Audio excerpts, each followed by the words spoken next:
Ok, boa tarde, pessoal. Sinalizando primeiro que estamos gravando aí nosso início aí tarde, né? Vamos estar começando o evento, apesar de ainda não ser abertura, mas estamos aqui antecipando as apresentações dos trabalhos, né? Do nono encontro das licenciaturas aqui de Matemática, Campus Camaçari, tá? É o nosso EMAT, né? Vamos estar seguindo aí com algumas apresentações hoje de trabalho, deixando só na ordem de apresentação, sendo que cada estudante que estará apresentando tem em torno de 15 minutos para a apresentação dele, e caso tenha alguém querendo fazer uma pergunta, tem que ser dentro desses 15 minutos. Se ultrapassar, ele deixa o e-mail tal para que a gente possa passar essas perguntas em seguida, caso o tempo não dê. Então, temos primeiro aí a apresentação de Edilane, tá, com Batalha Naval nos Crash para o ensino da função afim. Em seguida, Vitor Castro, processo de discretização de domínios em volumes de controle para simulações numéricas e dinâmica de fluidos através da plataforma OpenFOAM. Everton Felipe Barbosa, Paim dos Santos, uma nota sobre convergência simples, convergência uniforme.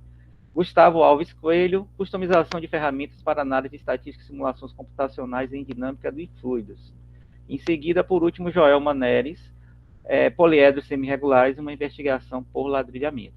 Então, vamos começar agora com Edilane, ou no caso vai ser Vanessa, né? Apresentando aí Batalha Naval no Scratch para ensino de função afim. Vou interromper aqui minha gravação, ou desculpe, minha apresentação, e aí já podemos iniciar, Vanessa. Seria interessante que você abrisse aí sua câmera e iniciar a sua apresentação com 15 minutos de duração. Só um momento, professor. Ok.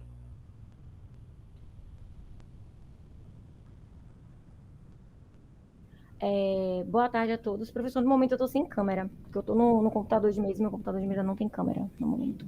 Tudo bem. Eu vou compartilhar minha tela aqui com vocês para mostrar o trabalho. Só fechando a minha aqui.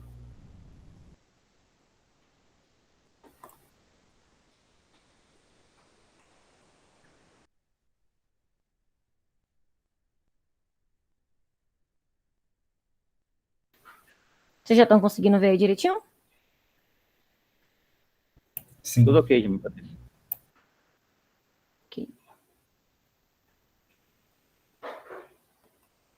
Então, boa tarde a todos. O trabalho que Edilane e eu fizemos foi sobre a Batalha Naval no Scratch, para a gente poder ensinar função afim.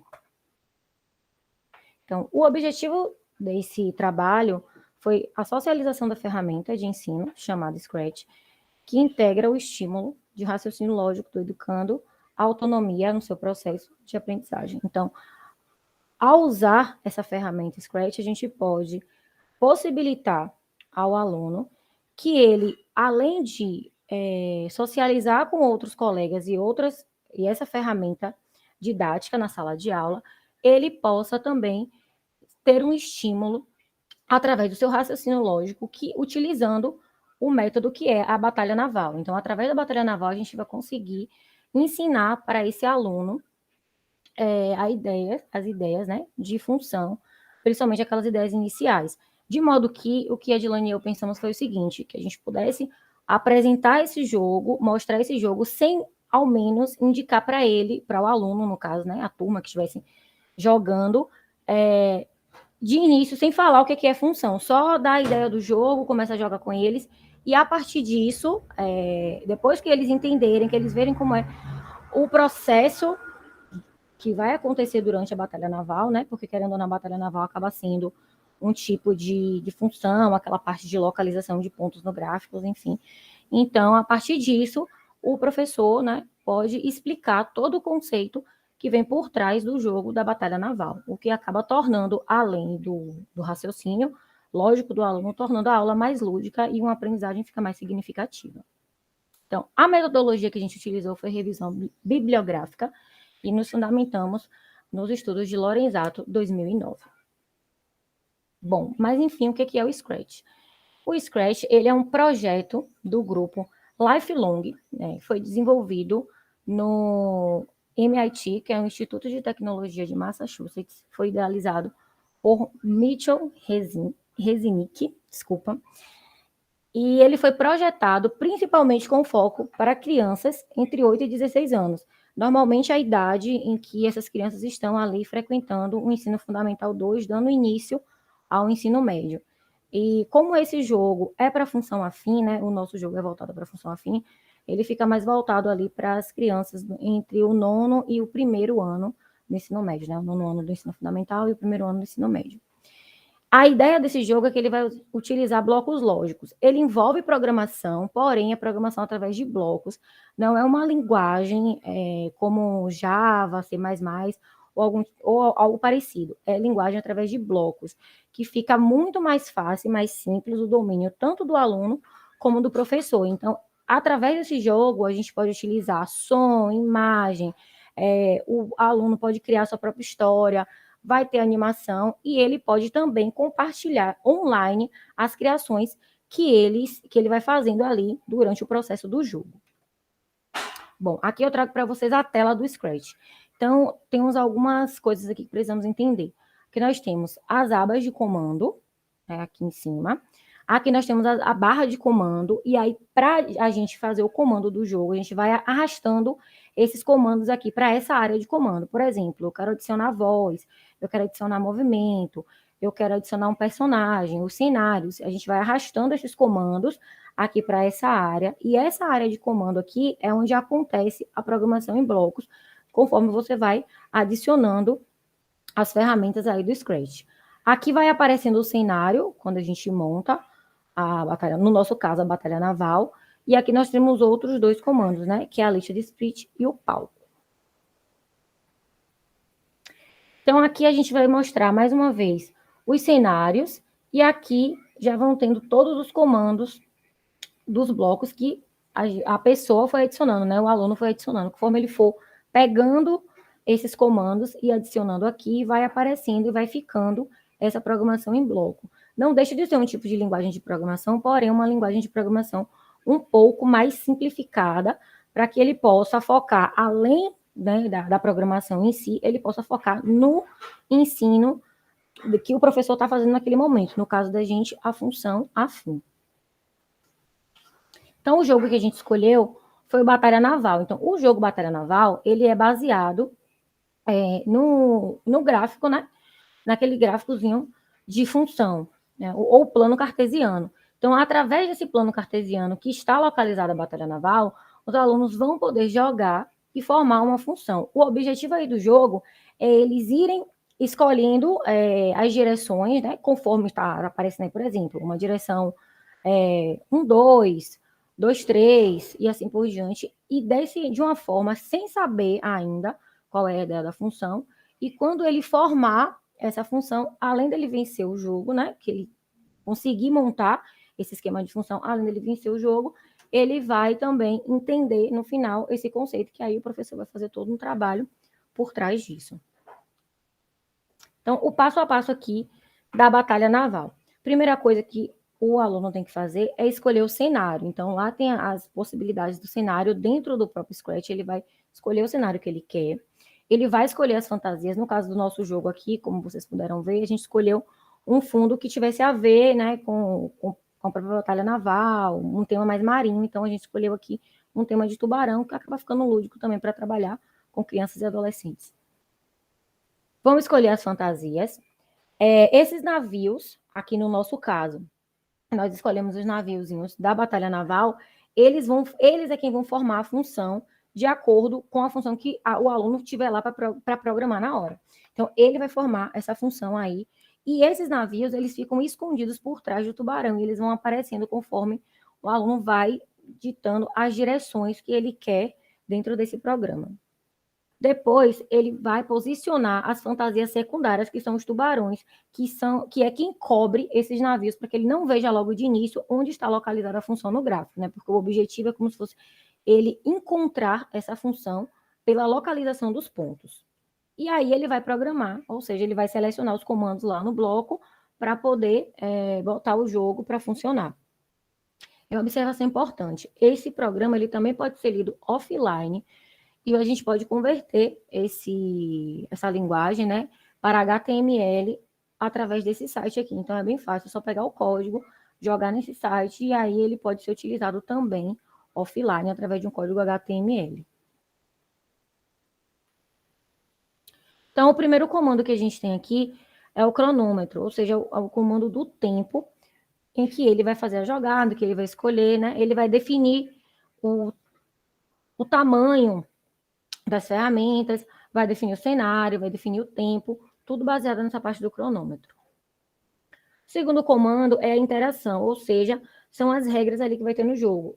Vai dizer para que direção ele pode ir, quantas peças ele vai andar, quanto ele vai se mover dentro desse jogo. Então, nessa parte da interação, basicamente, os blocos de comando que a gente viu lá na parte da área do comando. E, por último, o terceiro comando é o comando onde faz o tubarãozinho ali sumir. Quando ele clicar, vai esperar 1 segundo e aí vai esconder a figura que está lá por esse tubarãozinho que apareceu, conforme, deixa eu retornar aqui, está aqui nessa tela, né? E esse personagemzinho, como vocês podem ver aqui também, a gente pode adicionar fala, pode adicionar som. Se você quiser colocar uma narração por trás, esse bonequinho vai fazer essa narração, vai dar as instruções também do jogo. Então, o próprio aluno pode programar isso, ou o professor também pode fazer a programação e apresentar para os alunos para que eles joguem. Lembrando que a ideia é, além de trazer uma aula lúdica, é que o aluno interaja com o jogo. Então, o ideal seria que o aluno, né, faça a programação juntamente com o professor. Aqui estão as nossas referências, né, que foi o estudo de Lorenzato, que é o Laboratório de Ensino da Matemática, e o site do Scratch, onde a gente tirou algumas informações para poder conter aqui no nosso trabalho. Obrigada. Ok, Vanessa, muito bom. Muito obrigado aí pela sua explanação, pela sua apresentação, né? Mostrou aí o trabalho que vocês fizeram. Tá aberto aí, que ainda tem uns minutinhos, aí uns 3 a 4 minutinhos. Alguém quer fazer alguma pergunta para o pessoal que elaborou o trabalho aí?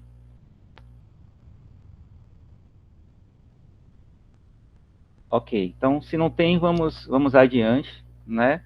Na nossa próxima apresentação é Vitor Castro Fonseca.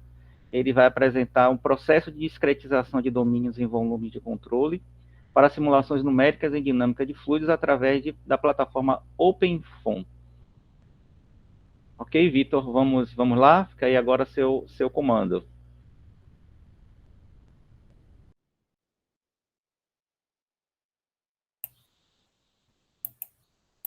Vitor, você tem 15 minutos. Pronto. Conseguem ver minha tela? Não é isso. Sim, Vitor.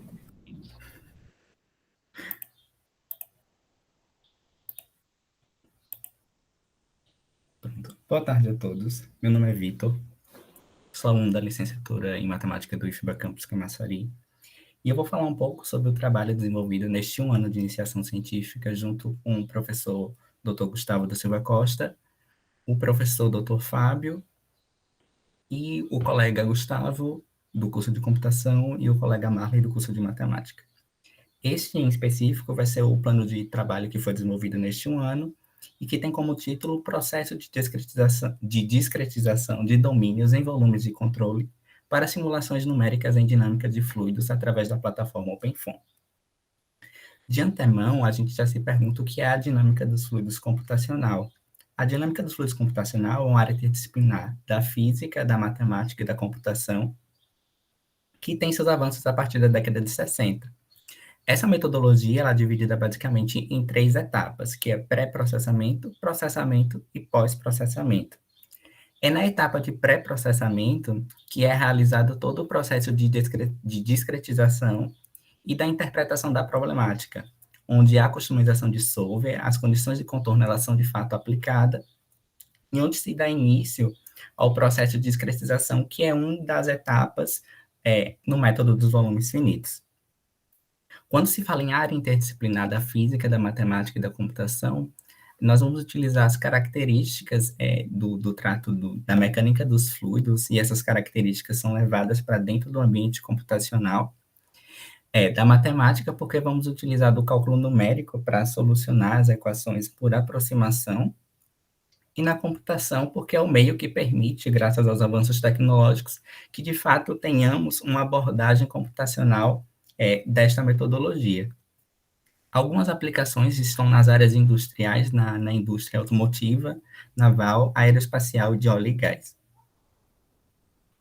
Dando início e com um enfoque maior na parte de pré-processamento, a interpretação de uma problemática na área da dinâmica dos fluidos computacional, ela compreende uma série de tarefas complexas e, possuindo, claro, suas particularidades, o domínio e todas as condições elas são aplicadas a fim de reduzir a situação a um método numérico que seja solucionável.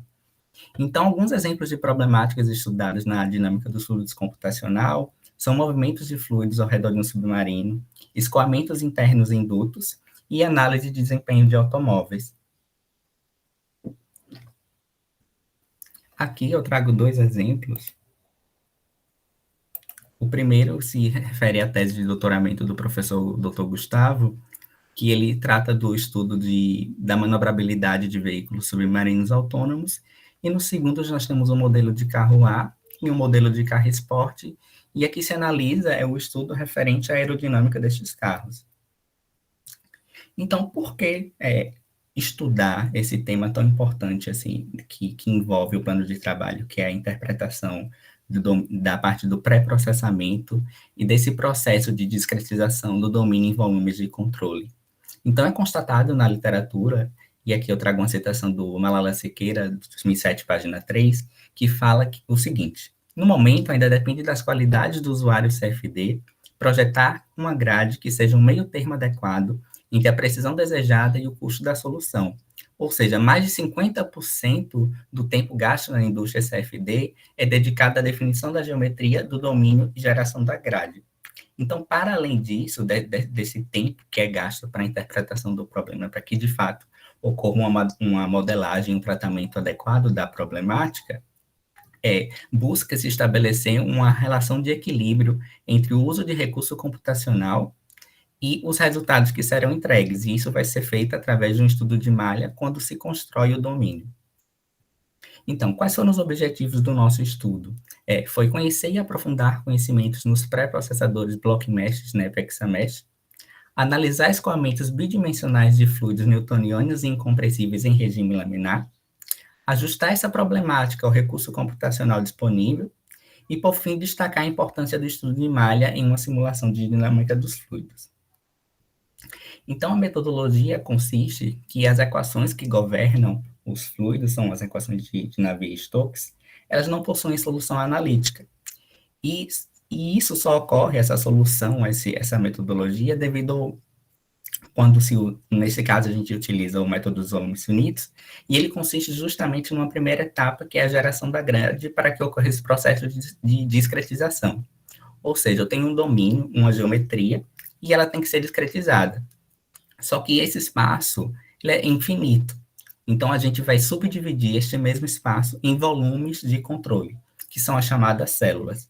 E esse processo, ele consiste em subdividir esse domínio em volumes de controle, ou células, como a gente observa nesse exemplo aqui, em quadrados menores, e as equações, elas são trabalhadas para cada volume de controle, e assim se gera uma matriz, um sistema de solução algébrica. Alguns exemplos de volumes de controle são os volumes de controle hexaédricos, os tetraédricos e os prismáticos. Então, ainda falando, o nosso estudo ele vai de frente com duas partes diferentes. Um onde a gente vai tratar do estudo de canais e o outro voltado ao estudo de 2 pré-processadores nativos da plataforma OpenFOAM, o BlockMesh e o Snap Examesh. O BlockMesh é um pré-processador específico para malhas estruturadas por blocos, que é esse primeiro exemplo, e o Snap Examesh ele tem uma maior amplitude no tratamento de diferentes geometrias. Então, nem toda geometria ela pode ser decomposta com malhas estruturadas por blocos. Então, há necessidade de trabalhar com geometrias mais complexas, na maioria dos casos onde se vai lidar com isso na prática. Então, ocorre esse processo com o Snap Examesh, que é a construção de malhas não estruturadas. Então, aqui nós temos o primeiro exemplo, que se trata do estudo de canais, e aqui tem ilustrado essa seção de um duto, e a partir dessa seção, acrescendo mais uma camada dessa seção, que é a camada única na direção Z, que vai permitir que o fluido escoe, que ocorre essa construção desse domínio. A construção é feita através de vértices de um sistema de coordenadas que são levadas para dentro do OpenFOAM, e de fato é construído esse bloco único, onde vai se dividir nas direções X e Y, e dar origem aos volumes de controle e às células. Aqui nós podemos observar alguma coisa, esses X-cuts, que são esses cortes em X, que são importantes para falar um pouco sobre o nosso estudo de malha e o que está sendo estudado e o que vai ser coletado para as futuras informações de geração de gráfico. Nesses X-cuts, eles são distribuídos pontos, que são chamados pontos de controle, probes, que eles são responsáveis por coletar as grandezas que está sendo estudada na simulação. No caso aqui, que está sendo estudada a velocidade, que denominamos como U. E no terceiro esquema, a gente traz aqui que depois de construído esse bloco único, ele é subdividido nas direções X e Y e dá origem aos volumes de controle, que é essa parte da geração da grade em formato hexaédrico, já que foi construído através do Block Mesh. Prosseguindo, tem aqui a abordagem do Snap Hexamesh, que é uma abordagem de malhas não estruturadas. E aqui eu trago estruturado na apresentação as partes que se constituem para se trabalhar com o Snap Hexamesh. Então, a primeira etapa para se trabalhar com o Snap Hexamesh é a construção de uma malha de fundo para a inserção da geometria, e isso é utilizado o Block Mesh. Depois se insere essa geometria em formato STL para que ocorram os processos seguintes, que são a castelação, onde essa malha é subdividida em volumes de controle regulares, constituído de blocos castelados, que é uma fase chamada Castellated Mesh, e a terceira etapa, onde ocorre Snap ou Snapping, que é onde ocorre a suavização destes níveis irregulares para a construção de uma malha ideal. Entrando nos aspectos de resultados de discussões, aquele mesmo bloco único gerado com Block Mesh, ele foi dividido em 7 níveis de refinamento. E lembrando do equilíbrio entre o uso de recurso computacional disponível e os resultados entregues, a gente faz um balanceamento, que é o nosso chamado estudo de malha, onde é levado em consideração o tempo de processamento, a qualidade da malha e os resultados que estão sendo entregues. Então, nós temos aqui uma malha suave, que é um refinamento menor, ela tem 36 mil pontos e levou cerca de 3 horas para concluir o seu tempo de processamento. E a malha mais refinada tem 2 milhões e 60 mil pontos e levou cerca de 100 horas para ser concluído esse processamento. Trazendo aqui também uma análise visual através de gráfico, a gente traz pontos 2, que são pontos centrais, as regiões das paredes naquele duto, e ponto 8 também um ponto próximo à parede, e o ponto 5, que é um ponto central na região do duto. E a gente pode constatar aqui coisas que já corroboram com a literatura, onde as malhas mais refinadas, que é a amarela, vermelha, roxa e verde, ela capta essa variação de velocidade próxima à parede, que é justamente os probes 2 e o probe 8, e diferente das malhas menos refinadas, que tem um comportamento mais aleatório. Já no probe 5, nós observamos que as malhas apresentam comportamento parecido. Mesmo com as malhas mais refinadas, tendo uma qualidade muito superior no quesito de avaliação. E isso ocorre devido a outro fato da literatura, que na região central do duto ocorre pouca variação de velocidade. E para que o estudo de malha serve? Ele serve para você estabelecer e corroborar, assim, entender a funcionalidade do uso da simulação, para você estabelecer esse equilíbrio entre o uso de recurso computacional e os resultados que estão sendo entregues, e assim estabelecer uma configuração de malha ideal para a problemática que está sendo estudada. Aqui a análise da geometria do Snap Hexamesh, do Claeys e Flenge, a gente observa que com o Snap Hexamesh a gente tem uma maior amplitude no tratamento de geometrias. Então, o que não se daria para fazer através do Block Mesh, com essa geração de blocos hexaédricos, a gente traz para dentro de um novo pré-processador, onde possibilita esse tratamento de geometrias mais complexas. Então, com o uso da plataforma OpenFOAM e baseado nessa construção de malhas estruturadas e não estruturadas, nós podemos observar como as etapas de interpretação, construção, solução e análise, elas são essenciais para o desenvolvimento das problemáticas com aproximações das variáveis dos objetos reais. Portanto, foi necessário compreender as etapas que precedem a construção de malhas estruturadas e não estruturadas, identificando a partir do estudo de malha informações sobre o comportamento de escoamento e duto liso, analisando e validando através da literatura e os dados estatísticos visuais e singulares. Vale destacar também a importância de se trazer esse conteúdo para dentro da licenciatura, que são conteúdos que enriquecem academicamente o licenciando e onde possibilitam ampliamento de possibilidades nos estudos teóricos.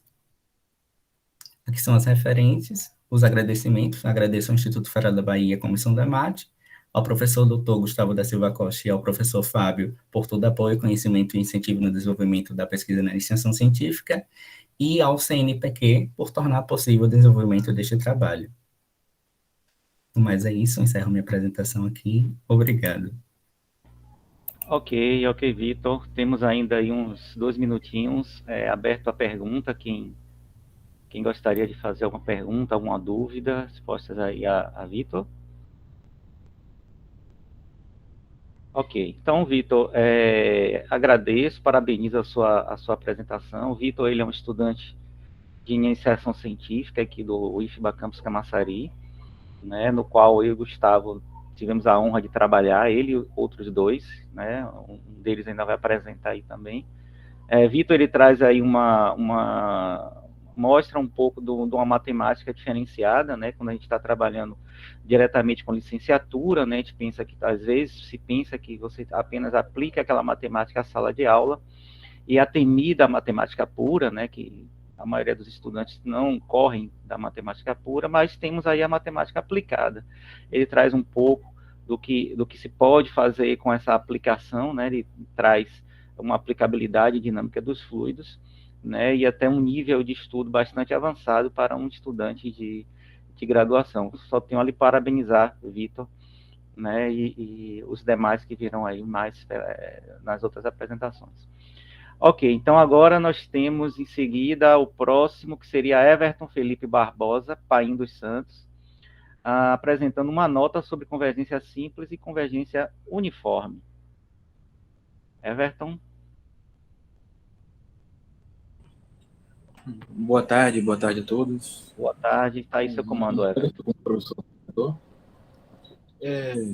Eu vou apresentar um trabalho que é voltado, basicamente, a uma disciplina de análise 2, que, basicamente, ele não permeia o nosso curso de licenciatura em matemática, mas que é interessante em disciplina optativa, que um aluno que queira dar continuidade a um curso, a um mestrado em matemática pura, uma especialização voltada para a área, seria interessante participar de uma disciplina como essa. Bom, eu vou abrir o slide aqui, vou fechar a câmera e vou apresentar, tá bom?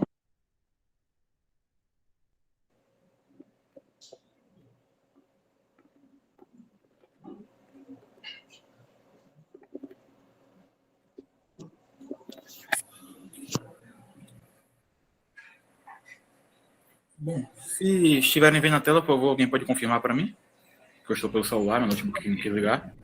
Tem 15 minutos, tá? Pronto. Bom, como eu falei, o professor também apresentou, a minha apresentação permeia sobre um estudo sobre uma nota sobre convergência simples e convergência uniforme. O apresentador, no caso, sou eu, discente, Everton Felipe Barbosa Paim dos Santos, e tenho como orientador o Dr. Fábio Rodrigues.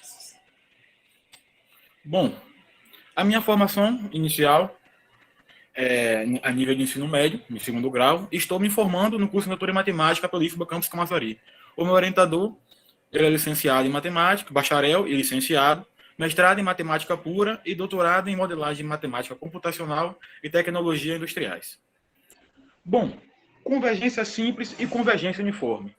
Antes de iniciar o meu tema propriamente dito, eu vou relembrar o que é uma sequência.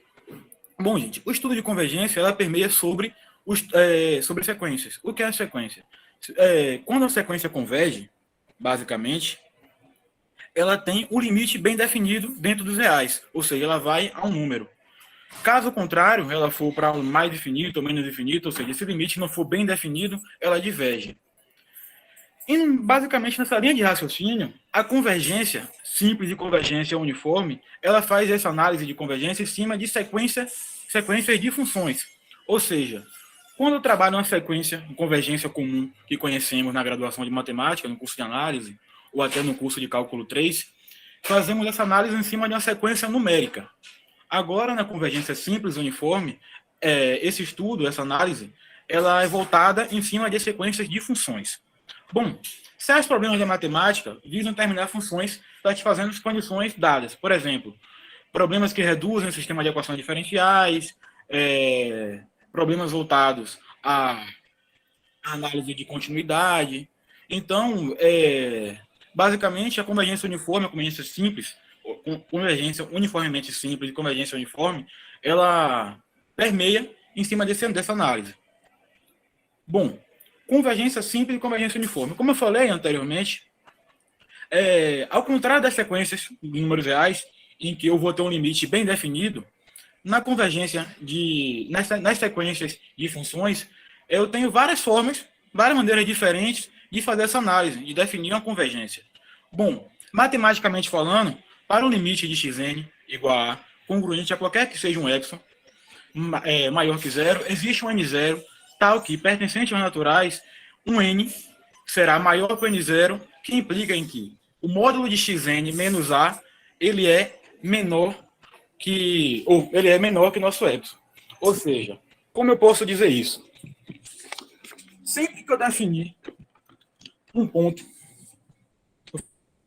for lançar os meus pontos, eu vou conseguir encontrar uma sequência de funções que vai me gerar pontos que fixados eu vou ter uma sequência numérica. Mas, basicamente, a grosso modo, podemos dizer que uma sequência converge simplesmente, que é a linguagem matemática, quando ela converge a uma função que está inserida dentro dos números reais. Bom, ou seja, se o parâmetro de estudo fosse sequência de funções, como é o nosso caso, se a ideia fosse estudar a sequência de funções com características específicas, como continuidade, derivabilidade, monotonicidade, por exemplo, assim estudaremos aqui a convergência simples e a convergência uniforme.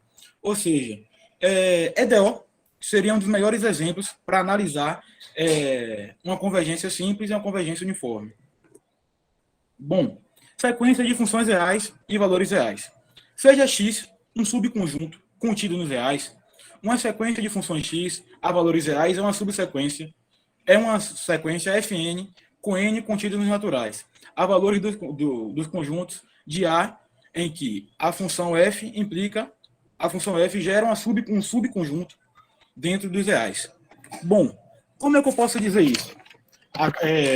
Sem ser de forma matemática. A sequência de funções, basicamente, como eu falei, ela é gerada através de uma função, uma função qualquer de Fn, em que todos esses n's eles servem como índice, basicamente, para gerar outras funções. Ou seja, vou dar um exemplo aqui. Eu tenho um f de n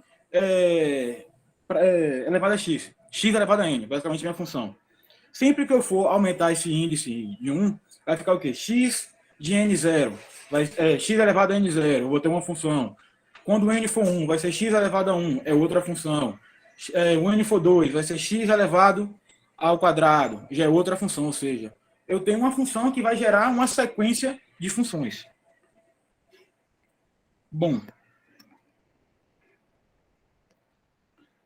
ou seja, como eu falei, eu tenho um índice n. A partir dessa variação desse índice n, eu vou gerar a minha sequência de funções. E que, por consequência, sempre que eu fixar esse ponto, eu vou gerar uma sequência de números reais, uma sequência numérica. Bom, dada tal sequência Fn pertencente aos naturais, para cada x, ou seja, x é o elemento, basicamente minha função, contida ou pertencente ao subconjunto x, que por sua vez está dentro dos reais, eu vou ter uma função resultante, fn de x, com os n pertencentes naturais. É uma sequência de valores reais. Como assim?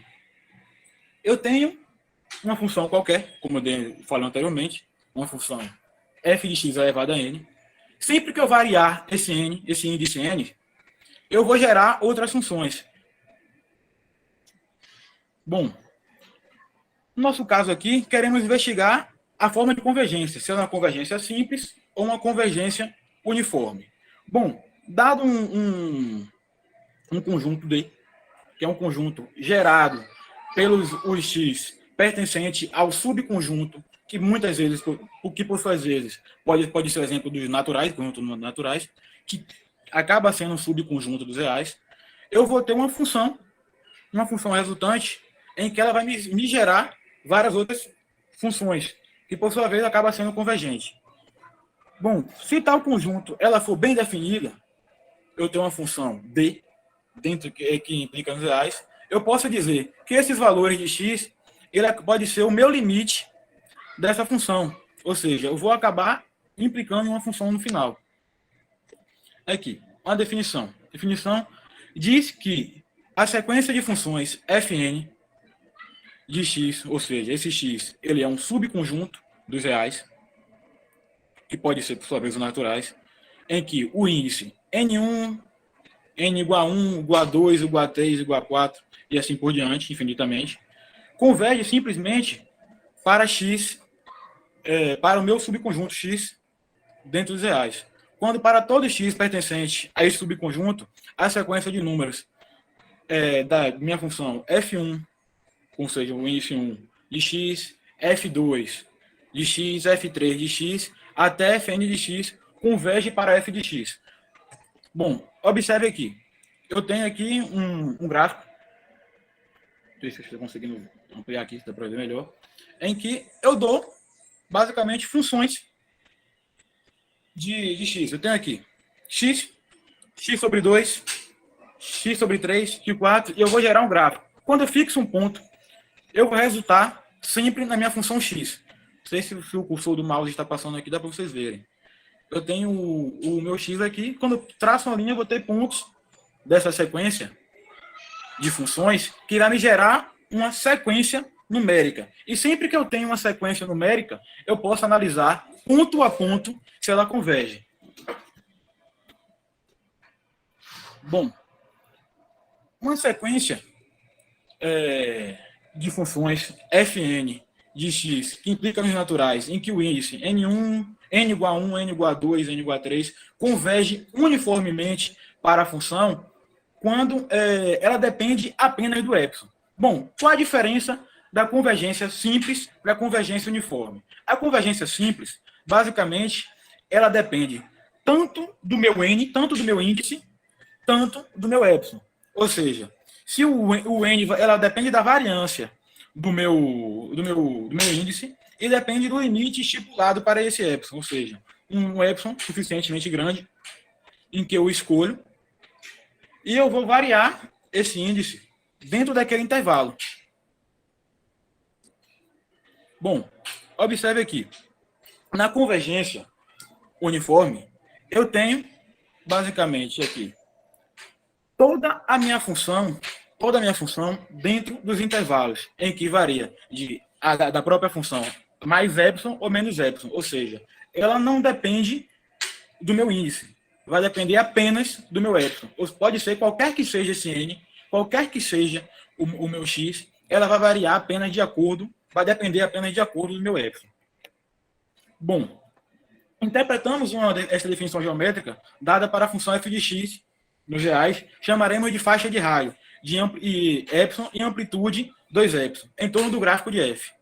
Ao conjunto dos pontos x e y do plano, tais que x pertencente a esse meu subconjunto x, vou chamar assim, no caso ele pode ser os naturais, tratem ele como naturais, para facilitar, em que ele está dentro do intervalo de menos y, ou de y a menos x, que é menor do que meu epsilon, ou seja, o módulo dessa subtração ele deve ser menor que epsilon.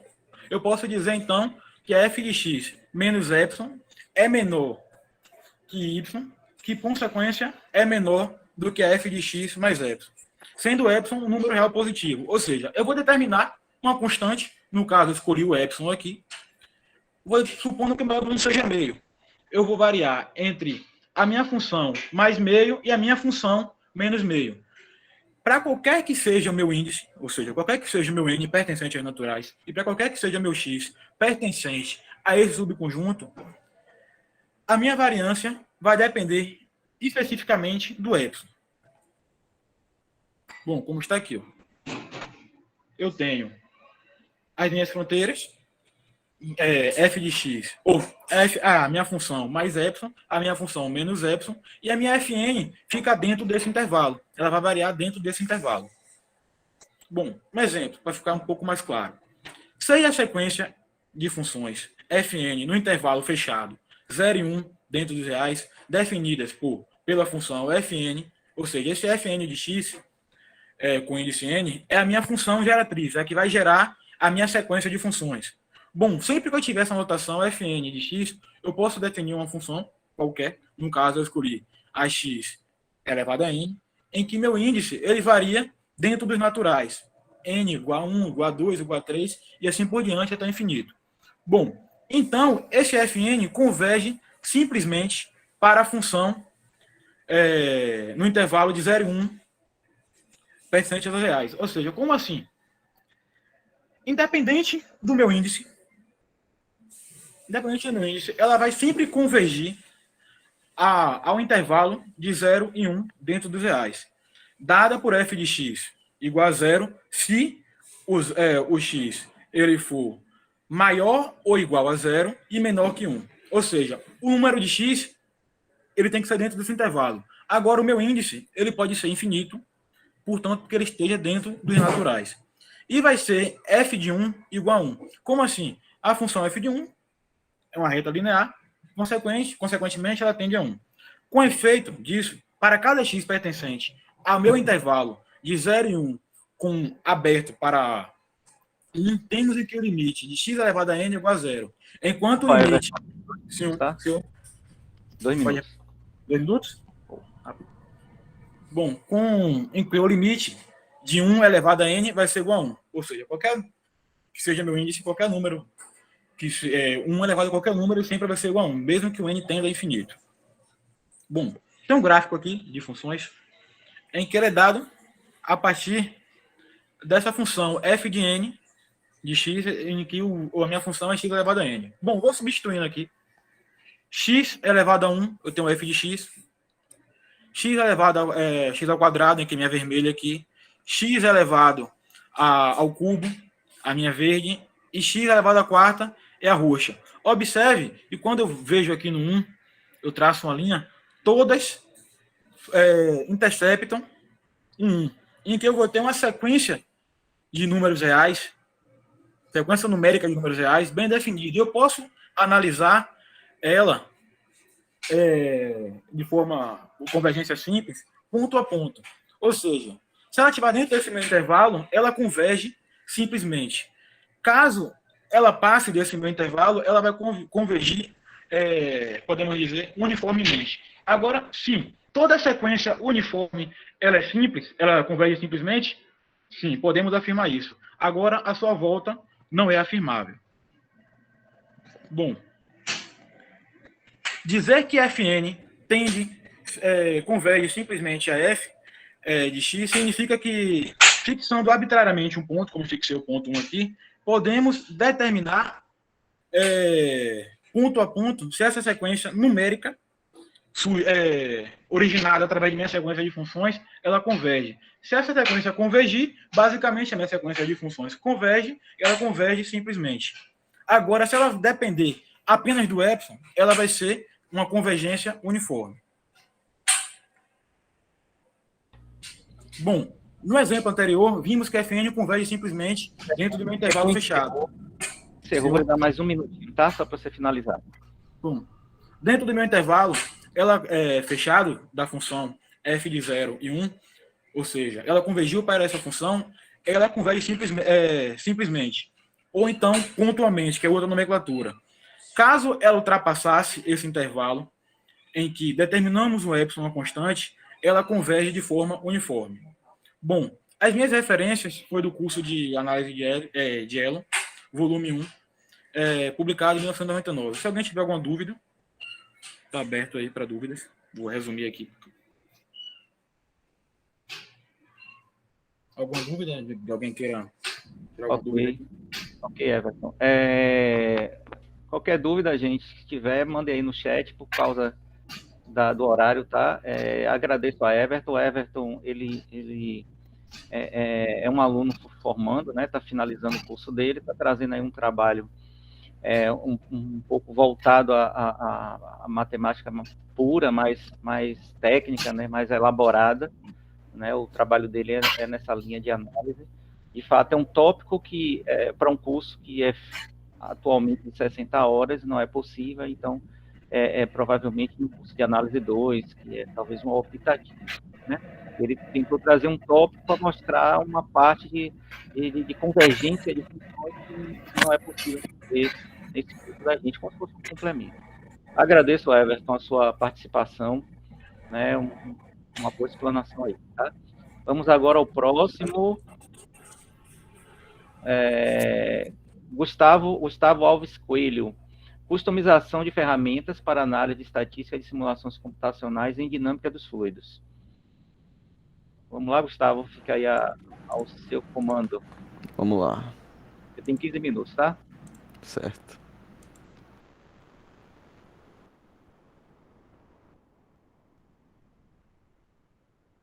Olá, pessoal. Boa tarde. Vou falar agora sobre o projeto que eu desenvolvi esse ano com meus orientadores. E o título do plano de trabalho é Customização de ferramentas para análise estatística de simulações computacionais em dinâmica de fluidos. Do Gustavo Coelho, meu orientador é Fábio Rodrigues Santos. Vamos lá. Aqui eu trago o conceito. O que é CFD? Que é a simulação do fluido. É a dinâmica dos fluidos computacional. É o estudo do comportamento dos fluidos a partir de simulações feitas computacionalmente. Aqui eu trago um exemplo de uma simulação feita por meu outro orientador, que é Gustavo da Silva Costa.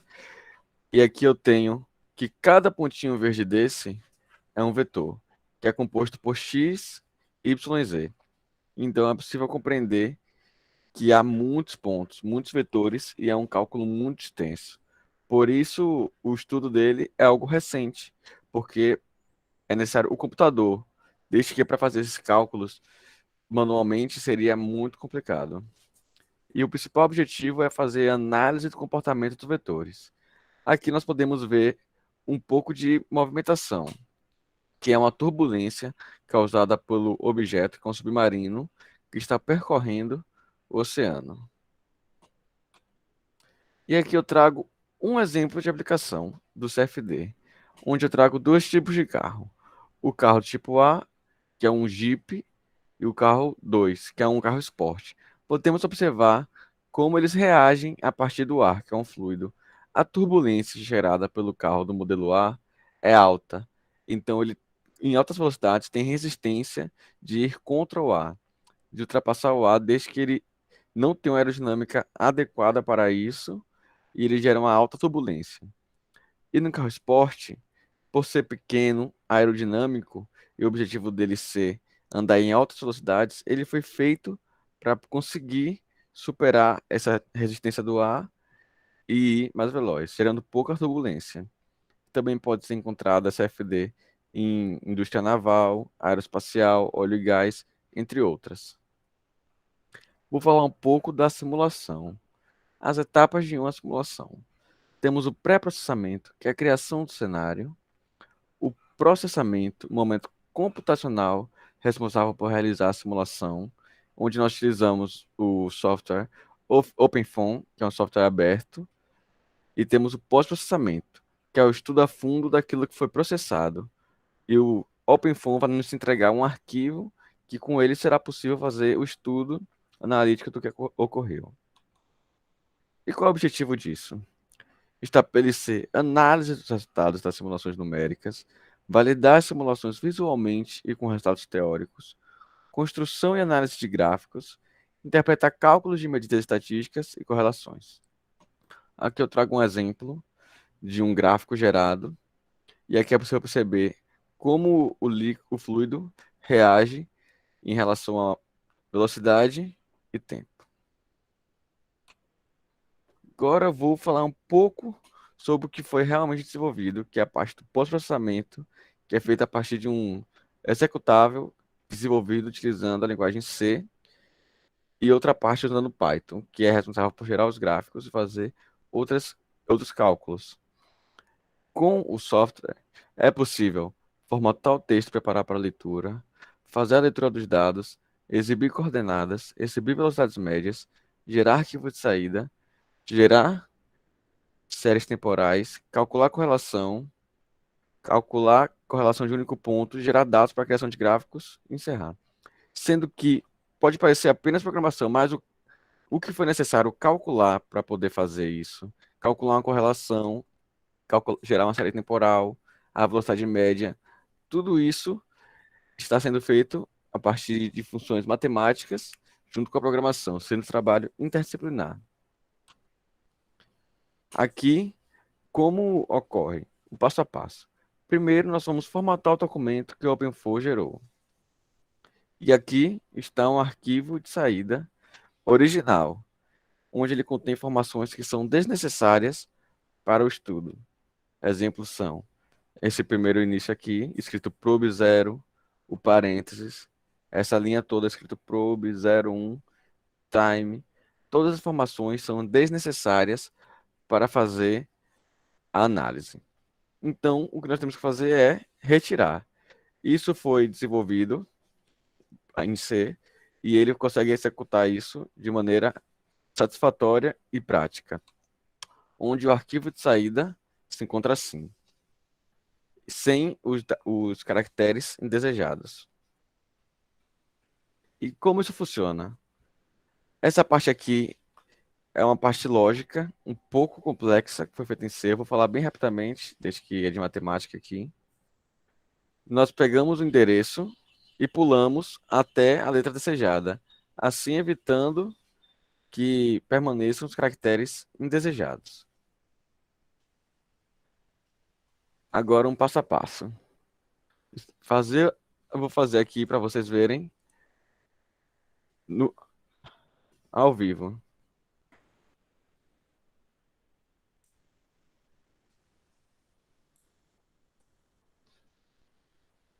Está dando para visualizar aí?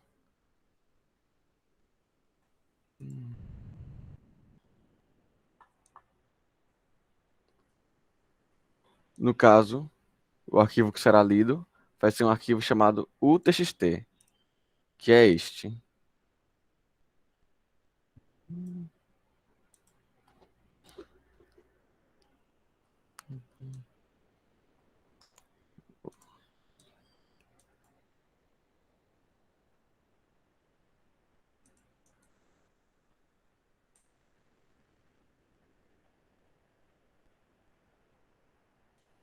Podemos ver que ele é um arquivo muito grande e que se nós fôssemos calcular, por exemplo, a velocidade média apenas do tempo zero, do ponto X, seria muito difícil, desde que são 15 mil iterações. E com isso seria muito complicado fazer esse cálculo manualmente. E aí nós vamos entrar com a computação, a partir da matemática, e realizar esse problema de maneira simples, rápida e eficiente. Inicialmente, nós vamos fazer a leitura, limpar os dados do arquivo.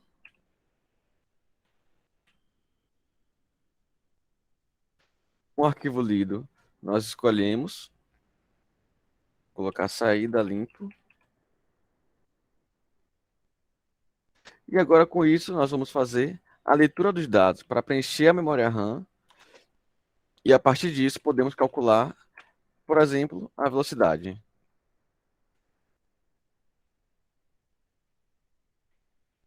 Aqui são dados pré-estabelecidos no pré-processamento e vamos lá. Após a leitura ser feita, eu vou gerar a velocidade média. Vamos ver?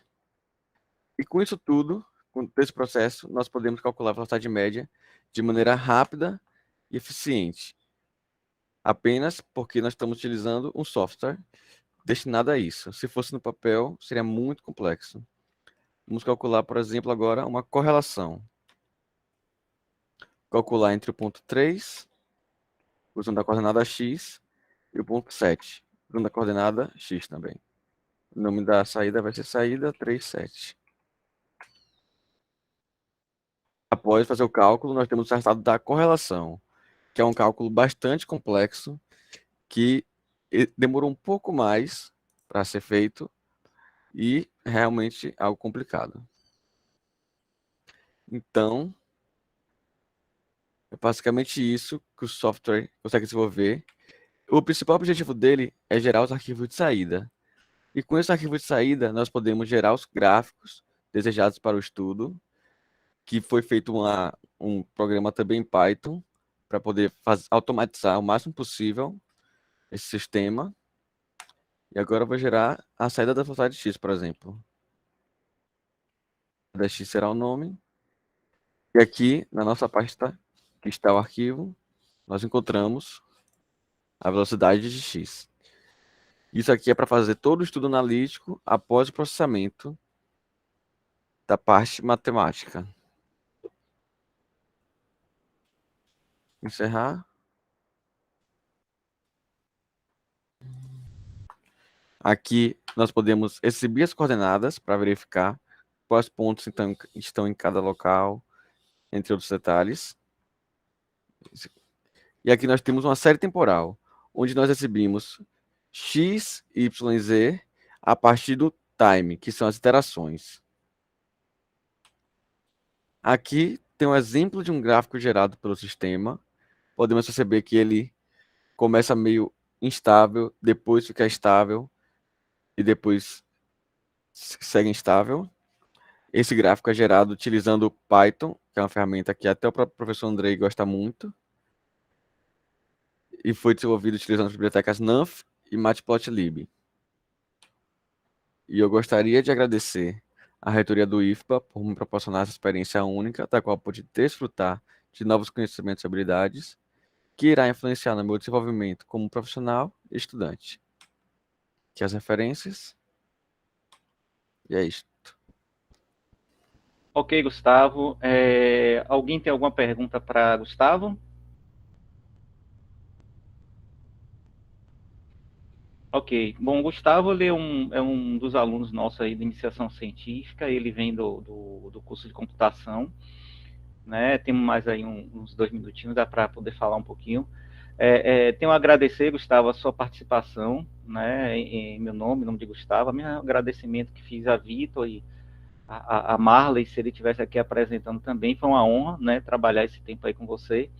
Ele traz uma proposta, né, porque a área no qual nós trabalhamos em dinâmica dos fluidos, ela é envolvida com a física, com a computação pesada, né, e com a matemática pesada, né. Então a gente conseguiu distribuir entre uns excelentes alunos de iniciação científica, né, todas essas áreas, um que mastigue bastante a parte da matemática mais envolvida, né, outro que trabalha com aquela parte mais das geometrias das malhas e outro que trabalha com a computação, né, e tivemos sorte de trabalhar com esse pessoal aí, né, e foi muito bom, tanto para mim, fala meu nome de Gustavo, professor Gustavo também. Ok, Gustavo, muito obrigado pela sua participação. Vamos agora ao próximo aí, quem é Joelma Sobral Neres. Ela vai apresentar poliedro semirregular, uma investigação por ladrilhamento. Vamos lá, Joelma.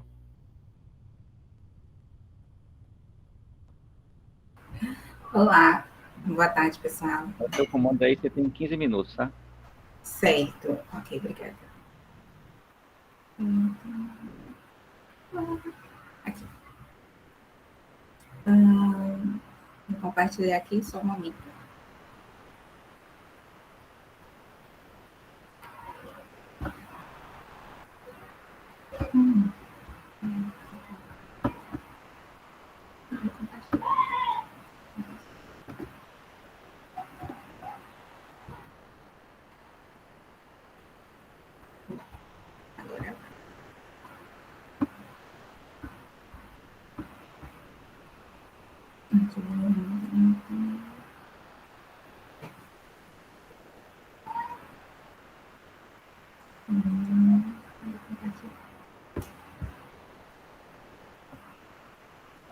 Pronto, todos estão vendo minha tela? Estamos sim. Sim. Certo.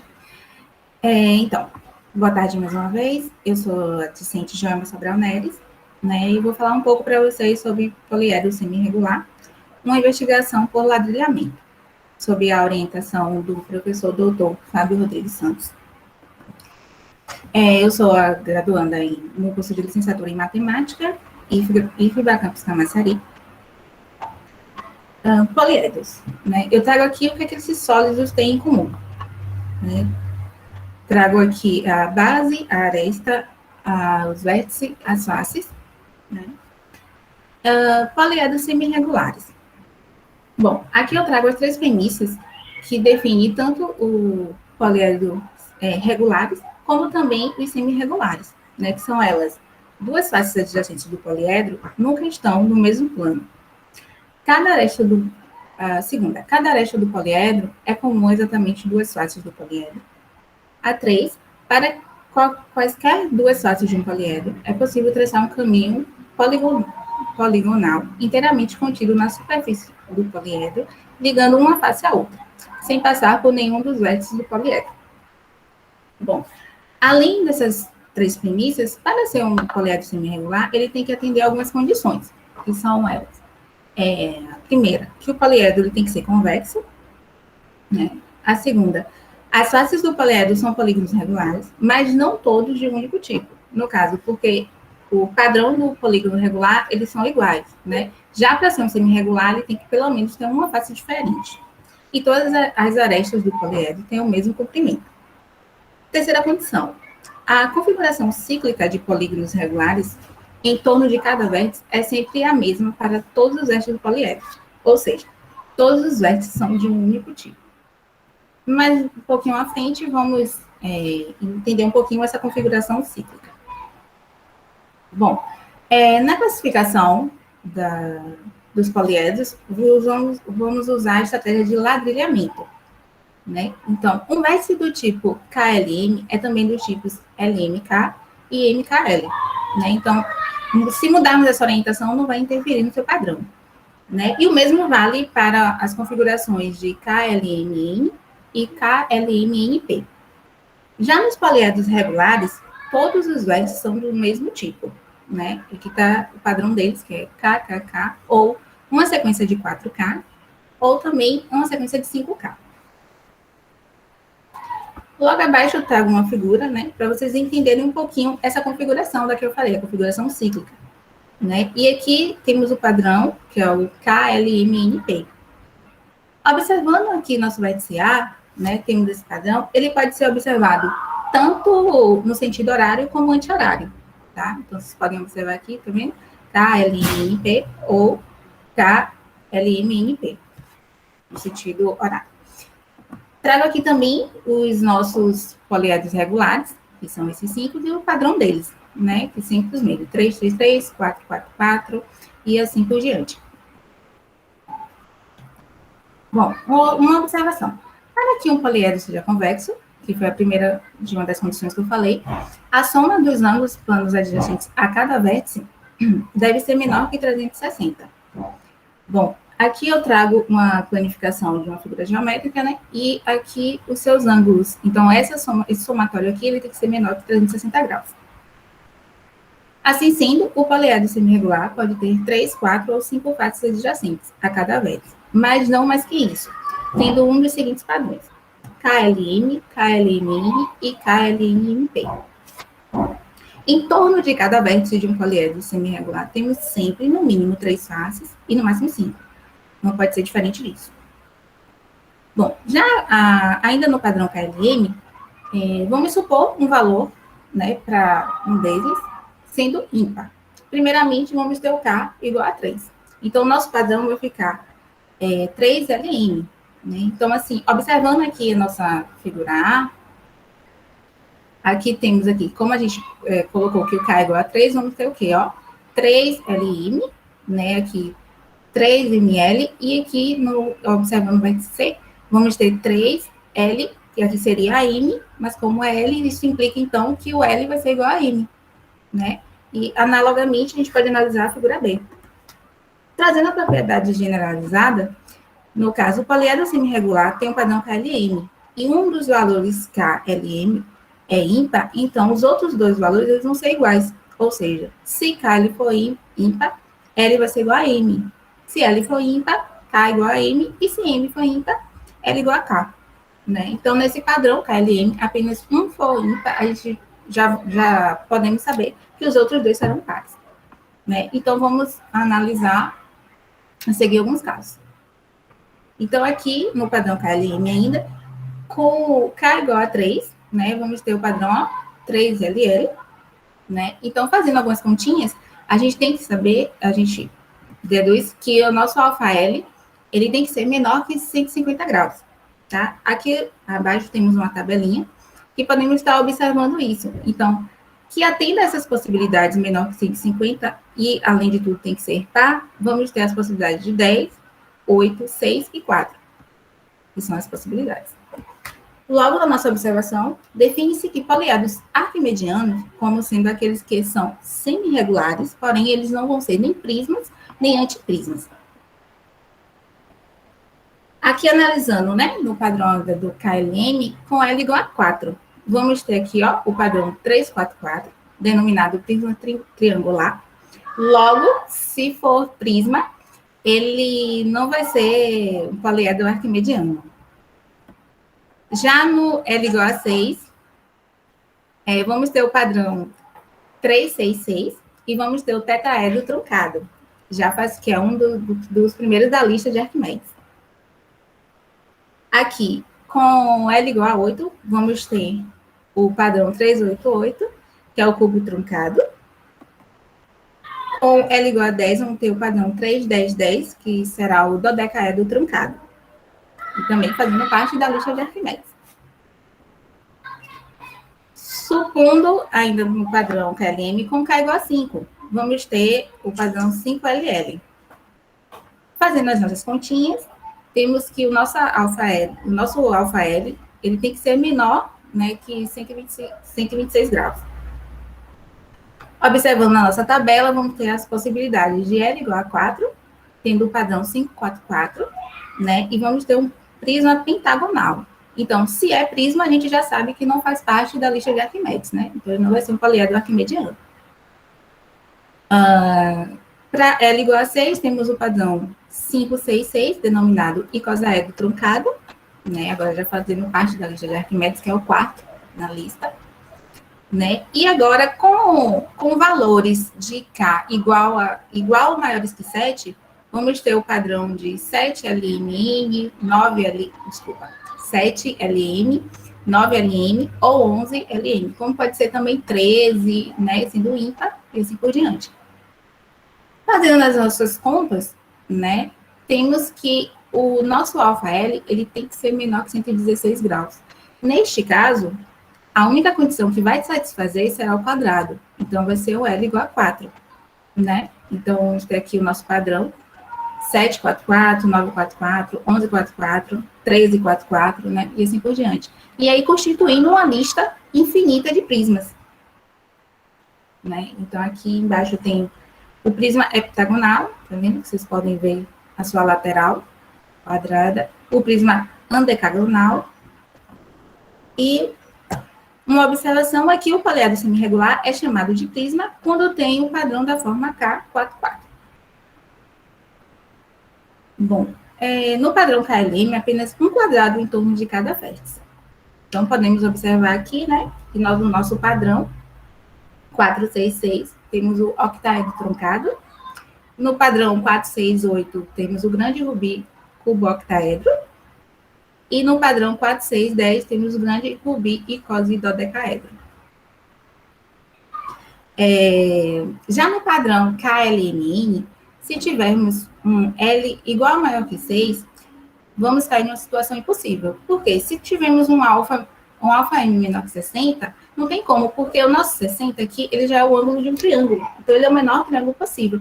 Então, menor que ele não tem como. Então, para ter algumas possibilidades, a gente tem que ter um L menor que 6. E vamos ter a possibilidade de L igual a 3, igual a 4 ou igual a 5. Né? Então, os poliedros semirregulares de padrões 33M3 ou equivalente a 33M são chamados de antiprismas hemigonais. Tal como no caso dos prismas, existe também uma lista infinita de antiprismas. A visão habitual de um antiprisma como poliedro semirregular consiste em dois semiágonos regulares, um no topo e outro na base. E numa muralha lateral de triângulos equiláteros, cada dois triângulos consecutivos compartilhando uma aresta. No caso dos prismas, a muralha lateral é constituída de quadrados. Né? Então, a gente vê claramente a diferença de um para o outro, né, do prisma e do antiprisma, são suas laterais. Uma vai ser quadrada e outra triangular. Né? E aí aqui temos embaixo o antiprisma quadrado, no padrão 433, e o antiprisma pentagonal, no padrão 533. Agora, no padrão KLMI, temos L igual a 4, o nosso alfa M vai ter que ser, né, menor que 120 graus. Né? E vamos ter os nossos padrões, né? Que vai ter as nossas possibilidades, vamos criar o nosso padrão, que é 3434, que é o cubo octaedro. O padrão 3454, que é o majestoso rubi e cosidodecaedro. E o padrão 344, que é o rubi cubo octaedro. Então, esses todos fazendo parte da lista de Arquimedes. Bom, ainda no padrão KLMI, com a possibilidade de L igual a 5, nosso alfa M vai ser menor que 84 graus. Então, vamos ter o padrão possível, que é o 3535, que é o icosidodecaedro, né? Sendo o 10º aí da nossa lista de Arquimedes. Agora, já no padrão aqui, ó, de KLMNP, né, temos aí o padrão 3343, que é o nosso cubo achatado, ou cubo Snoop. E o nosso padrão 3353, que é o dodecaedro achatado, ou dodecaedro Snoop, que é o 13º poliedro arquimediano. E, por fim, eu trago aqui os 13 poliedros semirregulares arquimedianos, né? E finalizo aqui a minha apresentação. Espero que tenha despertado um pouco em vocês a curiosidade sobre esses poliedros semirregulares, né? E desde já agradeço a todos e muito obrigada. Ok, Joelma. Alguém tem alguma pergunta para a Joelma sobre o trabalho aí dela de poliedros semirregulares? Bom, ok. Bom, Joelma, ela é estudante também aí, formanda, tá? Do curso da licenciatura em matemática, tá? Na reta final, né? Esse é um trabalho bastante interessante sobre poliedros semirregulares. De fato, o tempo, ela teve que enxugar muita coisa, principalmente as contas, né? Esses padrões que vocês viram aí, ela já vinha com a numeração dos padrões, mas tudo aqui por trás tinha muita conta, mas que não tinha como ela apresentar aí, porque não tinha como explicar as contas, então ela teve que realmente dar uma suprimida e trazer, mostrar para vocês, pelo menos, as figuras geradas por esse método de ladrilhamento da construção desses poliedros semirregulares. Né? Ok, Joelma, obrigado, né, pela sua participação, né, uma excelente explanação também. E ok, gente, ficamos por aqui nesse nosso primeiro dia de apresentação de trabalhos, né? Em seguida vamos ter a abertura aí do EMAT, teve essa antecipação de acordo justamente a tempo, né? Então a gente usou esse momento antes da abertura, né? Hoje e amanhã também vai ser nas 17 horas, mas agora às 18h30 nós temos aí 15 minutos dentro do tempo que estava estabelecido, 15 minutos para tomar um café e voltar para a nossa abertura do nosso programa aí, da nossa EMAT aí, né? Nosso nono EMAT. Ok, gente, obrigado pela participação de vocês e vamos continuando aí nas nossas apresentações. Obrigado a todos.